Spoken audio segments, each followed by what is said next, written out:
नमस्कार दर्शक मित्रों, आस्था मैगजीन.न्यूज में मैं रेणुका पांगरकर आप सबका स्वागत करती हूँ। तो चलिए बढ़ते हैं आज के समाचार की ओर। पंजाब रिजल्ट, सिद्धू की अगुवाई में कांग्रेस का पत्ता साफ, खुद भी हारे, अब अध्यक्ष पद से इस्तीफा दिया। भगवंत मान शहीद भगत सिंह के गांव में लेंगे सीएम पद की शपथ। पंजाब अब आपका हो गया है। दिल्ली की सरहद के बाहर आप न सिर्फ सबसे बड़ी पार्टी बनकर उभरी है, बल्कि बहुमत के आंकड़े से बहुत आगे निकलती नजर आ रही है। आपके सीएम कैंडिडेट भगवंत मान ने भी 45,000 वोटों से रिकॉर्ड जीत दर्ज की है। इधर विधानसभा चुनाव में हार के बाद नवजोत सिंह सिद्धू ने पंजाब कांग्रेस अध्यक्ष पद से इस्तीफा दे दिया है। यूपी रिजल्ट, भाजपा को बहुमत पर सपा अब भी पॉजिटिव, अपनों से कहा 100 सीटों पर अंतर 500 वोटों का अलर्ट रहे। उत्तर प्रदेश ने एक बार फिर मोदी योगी के डबल इंजन से ही चलने का फैसला कर लिया है। वोटों की गिनती शुरू होने के 2 घंटे में भाजपा रुझानों में 250 से ज्यादा सीटों पर आगे चल रही है।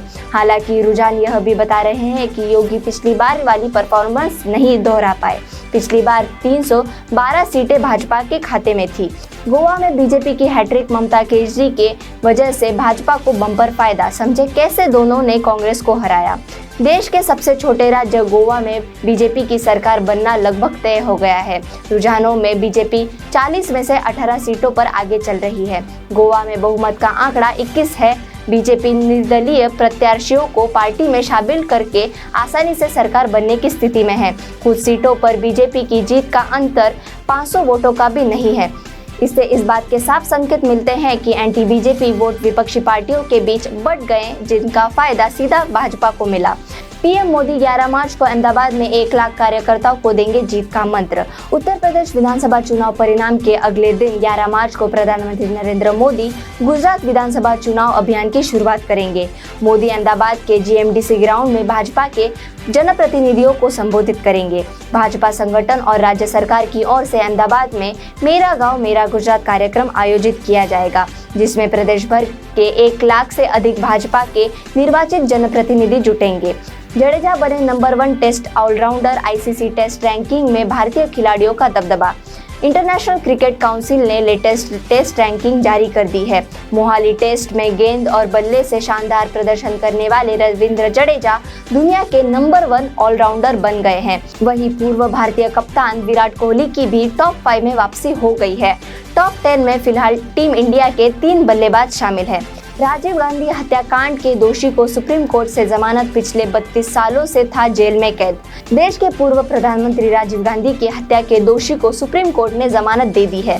तत्कालीन प्रधानमंत्री की हत्या के मामले में उम्र कैद की सजा काट रहे 7 दोषियों में से एक को बुधवार को जमानत मिली है। यूक्रेन पर रूसी हमले को लेकर भारत को फ्रांस ने दी नसीहत। फ्रांस ने कहा है कि रूस के मुद्दे पर भारत संयुक्त राष्ट्र सुरक्षा परिषद में अधिक सशक्त भूमिका निभाए।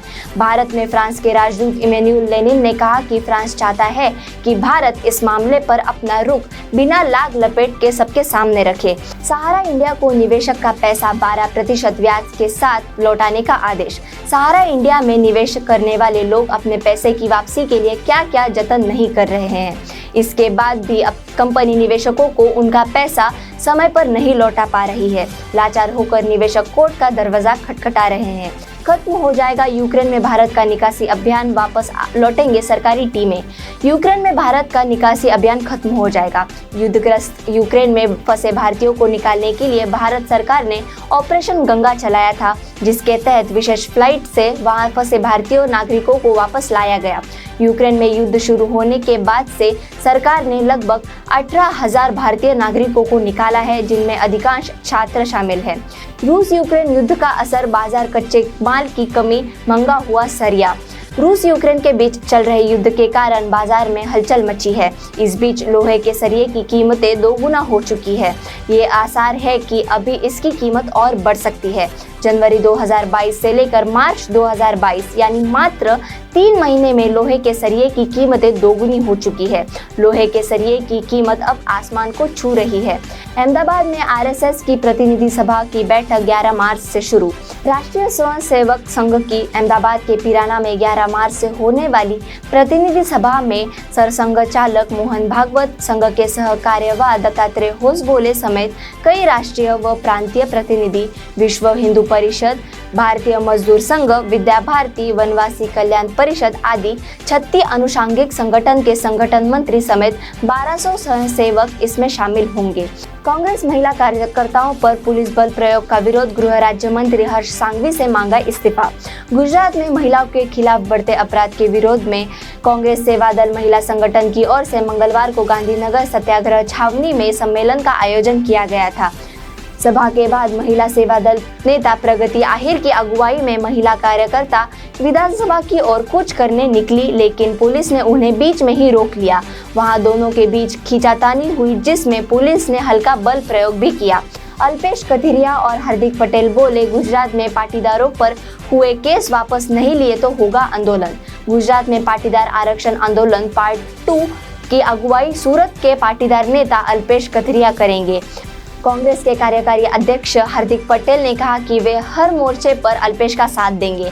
पाटीदार आरक्षण आंदोलन की शर्तों पर अमल कराने को सरकार पर दबाव बनाने के लिए पाटीदार आंदोलन समिति लगातार प्रयास कर रही है। गुजरात विधानसभा में कांग्रेस ने उठाया नथुराम गोडसे के महिमा मंडन का मुद्दा, भाजपा पर लगाए आरोप। गुजरात विधानसभा में चर्चा के दौरान कांग्रेस ने नथुराम गोडसे के महिमा मंडन का मुद्दा उठाते हुए सत्ताधारी दल भाजपा पर आरोप लगाए, तो भाजपा के वरिष्ठ मंत्री ने कहा कि संघ की पाठशाला में भी गांधी जी के आदर्श पढ़ाए जाते हैं। भाजपा ने गोडसे का महिमा मंडन नहीं किया। गुजरात के जामनगर एवं वलसाड़ में गोडसे की प्रतिमा स्थापित करने एवं एक प्रतिस्पर्धात्मक परीक्षा में गोडसे को लेकर निबंध लिखे जाने की घटना को उल्लेख करते हुए कांग्रेस विधायक नौशाद सोलंकी ने कहा कि गांधी जी के गुजरात में गोडसे का महिमा मंडन किया जा रहा है। LIC के IPO को SEBI से मंजूरी, सरकार बेचेगी 31 crore equity share, policy holders के लिए 10% शेयर रिजर्व। भारतीय जीवन बीमा निगम के इनिशियल पब्लिक ऑफरिंग को लेकर एक बड़ी खबर आ रही है।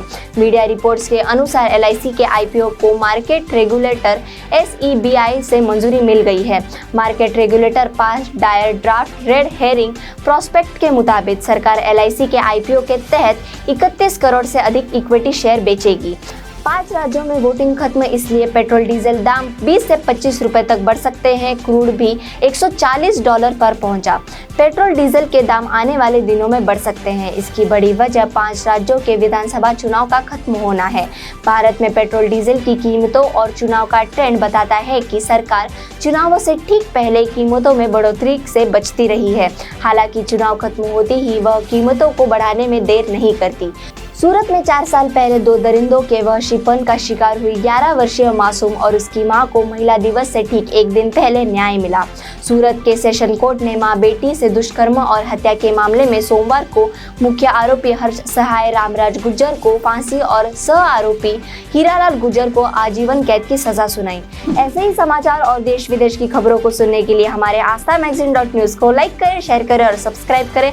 धन्यवाद। સંસ્કારોનું સિંચન કરતું પારિવારિક મેગેઝિન એટલે આસ્થા ગુજરાતી મેગેઝિન અને ડિજિટલ વેબ ન્યૂઝ પોર્ટલ. આસ્થા સમાચારોનું સચોટ માધ્યમ. વધારે માહિતી માટે વિઝિટ aasthamagazine.news.